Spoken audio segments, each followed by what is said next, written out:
ಇನ್ನು ಮುಂದೆ ನಿಮ್ಮ ನೆಚ್ಚಿನ ಧಾರಾವಾಹಿಗಳ ಫುಲ್ ಎಪಿಸೋಡ್ಗಳು ಸನ್ ನೆಕ್ಸ್ಟ್ ಆಪ್ನಲ್ಲಿ ಮಾತ್ರ.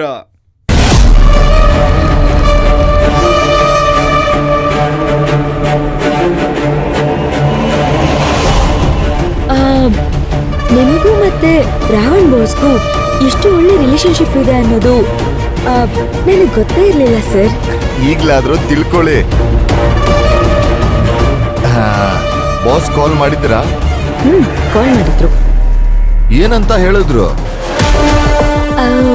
ಅದು ಆಫೀಸಲ್ಲಿ ಏನ್ ಗಲಾಟೆ, ಯಾಕ ಹುಡುಗಿ ರಿಸೈನ್ ಮಾಡ್ತೀನಿ ಅಂದ್ರೂ ಕೂಡ ನೀನ್ ಬೇಡ ಅಂತ ಅಲ್ಲೇ ಉಳಿಸ್ಕೊಂಡಿದ್ಯಂತೆ ಅಂತ ಕೇಳಿದ್ರು. ತಿಳ್ಕೊಳ್ಳಿ, ಅವ್ರಿಗೂ ನನಗೂ ಎಂತ ರಿಲೇಶನ್ಶಿಪ್ ಇದೆ ಅಂತ. ಅವ್ರು ಯಾವತ್ತೂ ನನ್ನನ್ನ ಬಿಟ್ಕೊಡೋದಿಲ್ಲ. ಅವ್ರಿಗೋಸ್ಕರ ನಾನು ಏನ್ ಬೇಕಾದ್ರೂ ಮಾಡ್ತೀನಿ.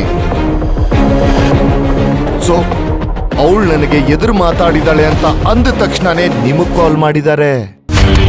ನೀವು ಮತ್ತೆ ರಾವಣ್ ಸರ್ ತುಂಬಾ ಕ್ಲೋಸ್ ಅಂತ ಗೊತ್ತು, ಆದ್ರೆ ಇಷ್ಟೊಂದು ಕ್ಲೋಸ್ ಅಂತ ಗೊತ್ತಿರಲಿಲ್ಲ ಸರ್. ಇನ್ನು ಕೆಲವು ವಿಷಯ ಕೇಳಿದ್ರೆ ನೀವು ತಲೆ ತಿರುಗಿ ಬಿತ್ತೋಗ್ಬಿಡ್ತೀರಾ. ಯಾವುದು ಸರ್ ಅಂತ ವಿಷಯ? ಬೇಡ ಬಿಡಿ, ಅದೆಲ್ಲ ನಿಮಗ್ ಗೊತ್ತಾಗ್ಬಾರ್ದು. ನಾನು ರಾವಣ್ ಸರ್ ಸೇರ್ಕೊಂಡು ಎಂತೆಂತ ಕೆಲಸ ಮಾಡಿದೀವಿ ಗೊತ್ತಾ? ಹೌದಾ, ಹೇಳಿ ಸರ್, ಪರವಾಗಿಲ್ಲ. ನಾನು ರಾವಣ್ ಬಾಸ್ ಫ್ಯಾನೇ.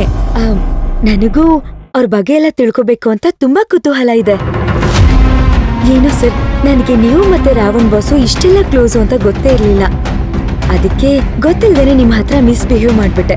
ತಿಳ್ಕೊಂಡ್ರೆ ಇನ್ ಮುಂದೆ ನಿಮ್ ಬಗ್ಗೆ ಇನ್ನೂ ರೆಸ್ಪೆಕ್ಟ್ ಜಾಸ್ತಿ ಆಗುತ್ತೆ.